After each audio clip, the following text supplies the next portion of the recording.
अस्सलाम वालेकुम, मैं हूं दाशमी। आप मुझे मेरे फेसबुक और यूट्यूब चैनल के ऊपर देख रहे हैं। व्लॉग का शुरू करेंगे जी आरटी की इस हेडलाइन से, जिसमें लिखा गया है कि निकाल तो दिया इसको लेकिन डिफीट नहीं कर सके।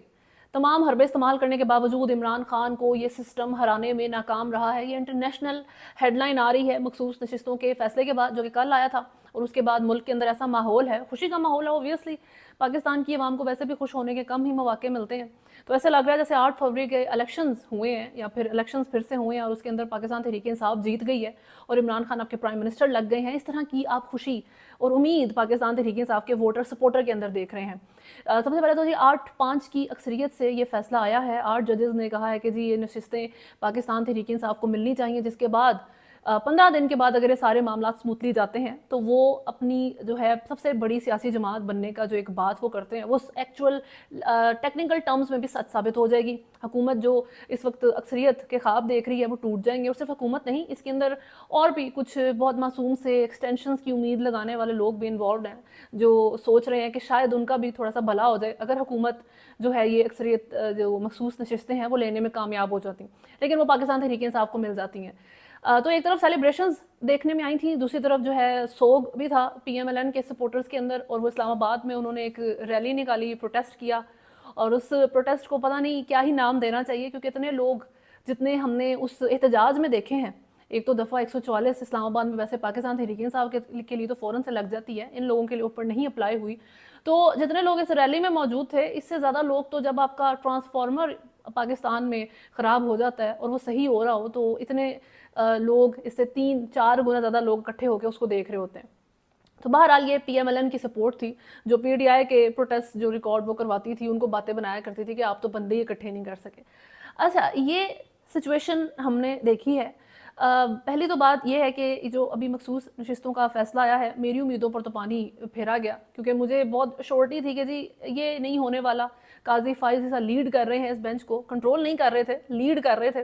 तो मुझे था कि जी बल्ले के निशान के वक्त जो उम्मीदें लगाई थी इनसे और जिस तरीके से उसके ऊपर पानी फिरा था कि जनवरी में उन्होंने फैसला दिया और फरवरी में इलेक्शंस हैं और आपने एक पार्टी को इतनी थोड़ी देर पहले इलेक्शन से बिल्कुल ख़त्म डिसमेंटल कर दिया। एक बहुत बड़ा, मैं कहती हूँ, ब्लो था वो पीटीआई के लिए, उसके अगेंस्ट बहुत बड़ी कंस्पिरेसी आप इसको कह सकते हैं। तो वो उन्होंने की, उससे वो बाज नहीं रहे। लेकिन अभी ये मखसूस नशिस्तें जो हैं वो एक रेजिस्टेंस जो जुडिशरी के अंदर आप देखते हैं उसकी वजह से शायद उसका एक रिजल्ट है। लेकिन पाकिस्तान में पिछले 2 साल से हमने माहौल इस तरह का देखा है सियासी मैदान में कि आपको सीधे हाथ का थप्पड़ दिखाकर उल्टे हाथ का मारते हैं। इतनी आसान यानी कि चीज़ें यहाँ पर नहीं है। यहाँ पर बिहाइंड द कर्टन्स कुछ ऐसे मामला चल रहे होते हैं जो फॉर टाइम बीइंग तो आपको लगता है कि आपके हक में जा रही है चीज़, लेकिन वो ऐसा होता नहीं है। एक तो ये केस सिर्फ हुकूमत वर्सेस पीटीआई या गवर्नमेंट वर्सेस इमरान खान नहीं था। ये Imran Khan versus so many entities, बहुत से लोग इसके अंदर इन्वॉल्व हैं। इसके अंदर बहुत से इदारे इन्वॉल्व हैं जिसको इस वक्त शेक कर दिया गया है इस फैसले के बाद। इसके अंदर सबसे पहले तो ईसीपी आता है, आपका इलेक्शन कमीशन, जो आपके इलेक्शंस करवाने के लिए जिम्मेदार है।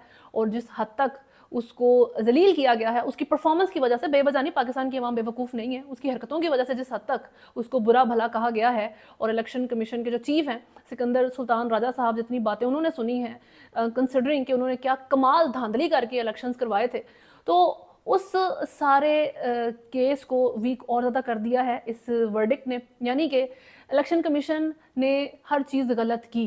इलेक्शन कमीशन यहाँ पर जो है अकाउंटेबल होना चाहिए, उसको यहाँ पे उसकी गलती तस्लीम होनी चाहिए, उसको जो है आप पकड़ें, सज़ा दें और आप अपनी जो रॉन्ग्स हैं उसको राइट करें। बेसिकली ये वर्डिक्ट इस तरफ भी जाता है।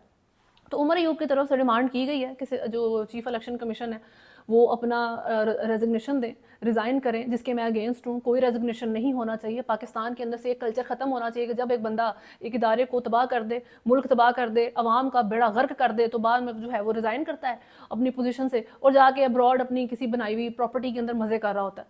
ये मत होने दें।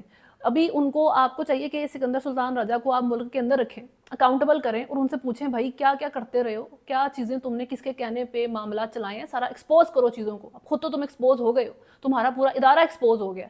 लेकिन बहरहाल, तो एक तो ये इदारा है जो स्क्रूटनी में आता है, जो इस वक्त अब हाईलाइट हो गया है। दूसरी तरफ आपकी हुकूमत तो है ही, उसके बाद जी आपकी इसके अंदर मिलिट्री भी है, क्योंकि जो आप की इस वक्त इनविजिबल और भी बहुत ज़्यादा फोर्सेस हैं, इसके अलावा मिलिट्री के अलावा भी बहुत सारी फोर्सेस मुल्क के अंदर मौजूद हैं, वो सब इस वक्त हुकूमत के साथ हैं। वन वे और अनदर वे वो इस वक्त हुकूमत को सपोर्ट कर रही हैं। हुकूमत के पास से अक्सरियत का जाना, उनको अक्सरियत का ना मिलना, ये उन सब के लिए बैड न्यूज़ है। ये आपके चीफ जस्टिस ऑफ पाकिस्तान काजी फाइज ईसा साहब के लिए बैड न्यूज़ है। तो क्या आप ये कहना चाह रहे हैं कि इमरान खान ने इस एक फैसले के बाद, जो आप सुप्रीम कोर्ट के अंदर से ही रहा है, तो उन्होंने इन सारे लोगों को डिफीट कर दिया है? क्या उन्होंने जरदारी, नवाज शरीफ, शहबाज शरीफ, बिलावल, मरीम नवाज, आपके जो इस वक्त मिलिट्री है, आपके जो जुडिशरी है, आपके इलेक्शन कमीशन है, इन सबको एक दफ़ा में इमरान खान ने जेल में बैठे हुए डिफीट कर दिया है? Does it sound right to you? क्या आपको ये चीज़ें इतनी ईजी लगती हैं? खैर, काजी फायज ईसा साहब की तरफ से तो कह दिया गया कि भाई मैं एक हफ्ते के लिए जो है ना किसी बेंच का हिस्सा नहीं बनने वाला, लेट मी रेस्ट। जो है एक इतना बड़ा मैंने अभी वर्डिक्ट दिया है और उसमें जो है मेरे अगेंस्ट चीज़ें चली गई हैं, तो वो चैम्बर वर्क करेंगे।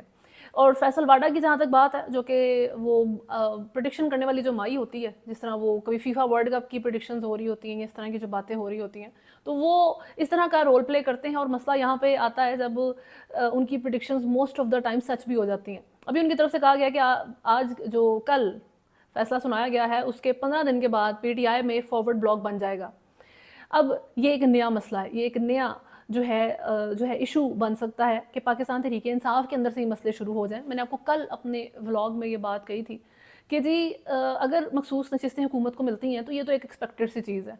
यही तो हालात हम मुल्क के अंदर देख रहे हैं कि हर चीज़ इन जो अशराफिया है, जो एलीट है आपकी, उसको दिए जाएँ। हुकूमत ना आवाम को आप कुछ दें और ना ही उन लोगों को आप दें जो पॉलिटिकली इस वक्त सफ़र कर रहे हैं।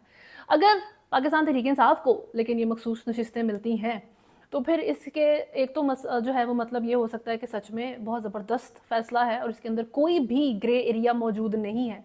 लेकिन इसकी दूसरी साइड भी है कि जो PTI है, जो पार्लियामेंट की PTI है, उसमें से बहुत से लोग जो है वो बिक चुके हैं। वो अंदर से ही PTI को डिसमेंटल करने के लिए नुकसान पहुंचाने की कोशिश कर सकते हैं, वहाँ पर मसाइल आ सकते हैं।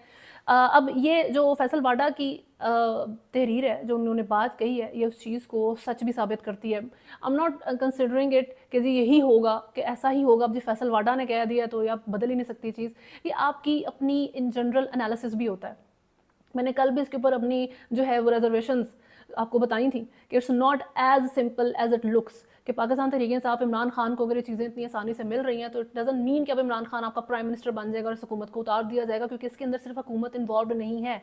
पाकिस्तान में हमेशा से जब भी जो है अपोजिशन हुकूमत से ज़्यादा मजबूत हुई है, तो वो इसलिए मजबूत होती थी क्योंकि उसके साथ इनविजिबल फोर्सेस जो है वो साथ मिल जाया करती थी।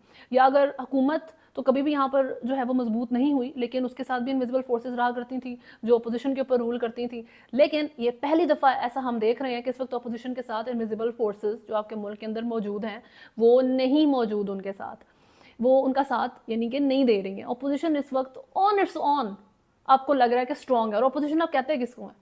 वो है जी इमरान खान। बेसिकली इमरान खान का नाम लेकर ये सारे लोग पार्लियामेंट के अंदर पहुंचे हुए हैं। और इसकी एक और बहुत बड़ी जो मिसाल है, इसकी एक बहुत बड़ी जो मेरा ख्याल है रिसेंट अभी मैंने देखा है, वो है PTI के जो सबसे ज़्यादा प्रो, और PTI को भी आप छोड़ दें, जो सबसे ज़्यादा बड़े मिलिट्री क्रिटिक्स हैं, उनमें से 4 लोग मौजूद हैं। उनमें से जो गैंग ऑफ 4 का प्रोग्राम करते हैं, जिसमें वजाहत सईद खान है, मुईद पीरज़ादा, शहबाज गिल और साबिर शाकिर। अभी रिसेंटली उनमें थोड़ा सा आपने एक रिफ्ट देखा है, यानी कि वजाहत सईद खान जो है हैज़ क्विट, उन्होंने छोड़ दिया कि मैं अब जो हूँ गैंग ऑफ 4 नहीं करूँगा। मसला जो है वो क्यों आया कि साबिर शाकिर ने उनका प्रोग्राम जो था वो उनके बताए बगैर, उनसे पूछे बगैर उनका पार्ट वीडियो में से कट कर दिया, और उसके ऊपर उन्होंने कोई ख़ास जो है वो जस्टिफिकेशन भी नहीं दी, बहुत लेम एक्सक्यूजेस। तो ये मामला हम उस तरफ देख रहे हैं। अब इसका मेंशन करना इसलिए ज़रूरी है कि ये 4 लोग पाकिस्तान तहरीक इंसाफ के सपोर्टर्स हैं। पाकिस्तान तहरीक इंसाफ के ये वो वाले माउथ पीसेज हैं जो मुल्क से बाहर रह के हर उस बात को भी डिफेंड करते हैं जिसको पाकिस्तान के अंदर रहने वाला बंदा डिफेंड नहीं कर पाता। सही हो गया। और मिलिट्री क्रिटिक हैं, वो तो मैंने आपको बता दिया कि मिलिट्री को जो उनके मामलात हैं उसको लेके भी बहुत ज़्यादा ये वोकल है। और इनकी आपने रिसेंटली सुना है कि इनकी नेशनलिटी, इनके पासपोर्ट, इनके CNIC जो है वो कैंसिल कर दिए गए हैं, इनकी प्रॉपर्टी सीज कर ली गई है, इनके बैंक अकाउंट फ्रीज कर दिए गए हैं। तो ये मामलात इन 4 लोगों के साथ होते हैं और उनके बीच में रिफ्ट आ जाना, how do you think it happened? क्या हुआ इनके साथ? किस तरीके से? आपने पाकिस्तान तहरीक इंसाफ के फ़ायदे के लोग थे ये 4, खैर इंपॉर्टेंट बात इस वक्त जो है वो पीटीआई के अंदर पॉलिटिकल रिफ्ट की है। ये 4 जर्नलिस्ट जिनका मैंने अभी आपके सामने नाम लिया है, हो सकता है इनके आपस में मसले आ गए हों और इट हैपन्स, और वो ये सारी चीज़ें सॉर्ट आउट करके फिर से एक साथ प्रोग्राम करना शुरू कर दें। और जिस तरह वो इमरान खान के हक़ में बात करते हैं और पाकिस्तान तहरीक इंसाफ को सपोर्ट करते हैं, मिलिट्री क्रिटिक हैं, तो दे आर मच नीडेड, उनकी यूनिटी इंपॉर्टेंट है। तो हो सकता है वो फिर से उसको मेंटेन कर लें, बट अगर वो चीज़ मेंटेन नहीं होती तो इसका फ़ायदा आप अंडरस्टैंड कर सकते हैं कि किन फोर्सेस को जाता है। उसके बाद पीटीआई के इंटरनल मैटर्स किस हद तक ख़राबी का शिकार है उसका तो हर वक्त ही जिक्र होता रहता है, और इमरान खान की किस हद तक ज़रूरत है कि वो जेल से निकल के लीड करें डायरेक्टली पीटीआई को, तो हर दिन उस चीज़ की हमने ज़रूरत महसूस की है, उसको हमने होते हुए देखा है। शेर अफजल मरवत को तो ऑफिशियली पीटीआई की तरफ से किक आउट कर दिया गया है, रुकनीत उनकी कैंसिल हो चुकी है, उनका जवाब जो मांगा गया था उनसे वो पसंद नहीं आया, तो पीटीआई ने जो है उनको इस वक्त निकाल दिया है। इमरान खान के ऑर्डर्स के ऊपर सारे मामला हुए हैं, जिसके ऊपर अपेरेंटली तो शेर अफजल मरवत साहब का ये कहना है कि मुझे फ़र्क नहीं पड़ता, उनको कोई होप है और वो ये शो करना चाहते हैं कि उनकी लॉयल्टीज़ जो इमरान खान के साथ हैं वो अनकंडीशनल हैं, वो बेनिफिट नहीं देखती। बट इस वक्त इम्पॉर्टेंट चीज़ पीटीआई के इंटरनल मैटर्स हैं, उनकी अंदर की यूनिटी है कि उनके जो अंदरूनी मामलात हैं उनको किस तरीके से चलाया जाता है। यहाँ पर पावर डायनामिक्स जो है वो सर पे ना चढ़ जाए लोगों के, लोग जो है वो अपनी औकात से बाहर ना होना शुरू हो जाए, इमरान खान को अपना लीडर माने या वो किसी इंसेंटिव के पीछे ना भागे। लेट्स जस्ट बी ऑनेस्ट, हर बंदा जो है वो नेक नहीं होता। अभी हमने इमरान खान ने किस तरह के लोगों के ऊपर ट्रस्ट किया उसकी बहुत सी मिसालें देखी हैं। इमरान खान ने जो है परवेज़ खटक जैसे बंदे पे ट्रस्ट किया, उन्होंने जैसे भी करके जो है खबर मानिका साहब जो कि उनकी वाइफ के एक्स हस्बैंड है उनके ऊपर भी ट्रस्ट किया ही था। उसके बाद फ़याज़ुल हसन चौहान साहब जो ट्रस्ट तो मुझे नहीं पता, लेकिन जिस तरह की वो बातचीत इमरान खान के बारे में करते रहे हैं कि ये वर्ल्ड कप भी इसने धोखे का जीता, फिर उसके बाद इस बंदे ने जो है इसको मखसूस नशिस्तें भी नहीं मिलेंगी और जब इसको नहीं मिलेंगी पीटीआई को तो ये पॉपकॉर्न्स की तरह उछलेंगे। अगर तो भाईजान मखसूस नशिस्तें पीटीआई को ना, सुन्नी ताकत कौंसिल को ना मिली, ठीक है, तो सिंपल सी बात है वो फैसला आ जाएगा कि उनको मिल गई, बाकी पार्टी ठीक है जी, 2/3 मेजॉरिटी मिल जाएगी और 2/3 मेजॉरिटी मिलने के बाद वो कानून साजी होगी कि पूरी पीटीआई और बानी तहरीक इंसाफ तपते तवे पे नहीं तपते तंदूर के अंदर जनाब फट फट फट फट करेंगे, जैसे मकई का दाना जनाब वो फट फट करके जनाब वो बनता है ना, पॉपकॉर्न बनता है ना जी, मकई का दाना जैसे ही गर्म रहे तो गर्म नमक में डालो तो फट फट फट फट। तो इस तरह के अल्फाज का इस्तेमाल करने वाले जो है आपके दोस्त और दुश्मन मौजूद हैं। तो इस वक्त अगर आपकी पार्टी के अंदर भी ऐसी जहनीत रखने वाले लोग हैं तो यू नेवर नो, उसको अगर इनविजिबल फोर्सेस की तरफ से या गवर्नमेंट की तरफ से इंसेंटिव्स मिलना शुरू होते हैं, अगर उनको अपनी तरफ स्वे करने की वो कोशिश करते हैं, तो पाकिस्तानी अवाम है जी, पाकिस्तानी सियासत में कौन ऐसा इंसान मौजूद है जिसकी प्राइज़ ना हो? होंगे ऐसे भी, आई एम श्योर ऐसे लोग मौजूद हैं, पीटीआई के अंदर भी हैं, लेकिन हर बंदा ऐसा नहीं होता। तो फैसल वाडा की जो स्टेटमेंट है कि जी फॉरवर्ड ब्लॉक बनेगा और इनके जो है वो रोले नहीं ख़त्म होने वाले, तो दैट्स एन इम्पॉर्टेंट थिंग। इसको पीटीआई को आई एम श्योर वो इसके ऊपर नज़र रखे हुए भी है, और इमरान खान का भी एक कंसर्न है। उन्होंने जो इस वक्त 2 धड़े बने हुए हैं पीटीआई के अंदर, उनको मुलाकात के लिए भी बुलाया था ताकि उनके जो है वो मामला वो हल कर सकें, ताकि ये जो कहते हैं ना कि बाहर से तो एक कश्ती को फ़र्क नहीं पड़ता, लेकिन अगर उसके अंदर जो है वो सुराख हो जाए तो फिर पानी अंदर आना शुरू हो जाता है और वो अल्टीमेटली डूब जाती है। तो पीटीआई को इस वक्त बाहर से तो डिफीट नहीं कर पा रही, ना हुकूमत ना ही और कोई इदारा, तो क्या उसको अंदर से जो है वो डिफीट करने की कोशिश शुरू कर दी जाएगी, या उसके अंदर वो किसी हद तक पहुंच भी चुके हैं, ऐसे लोग उन्होंने बना लिए हैं जिनको अब कह दिया जाएगा कि आप एक्शन पे आ जाओ जी, अब वक्त आ गया कि you start you get to work. But ये सारी जो है मेरा ख्याल है मफरूज़े हैं, ये हाइपोथेसिस हैं, ये वक्त ही बताएगा। ख़ासतौर पे 15 दिनों में आपको चीज़ें और ज़्यादा क्लियर आउट हो जाएंगी। अभी तक के लिए न्यूज़ में इतना ही है। अगर आपने चैनल को फॉलो नहीं किया हुआ तो सब्सक्राइब करें, वीडियो को लाइक एंड शेयर ज़रूर करें। अल्लाह हाफ़िज़।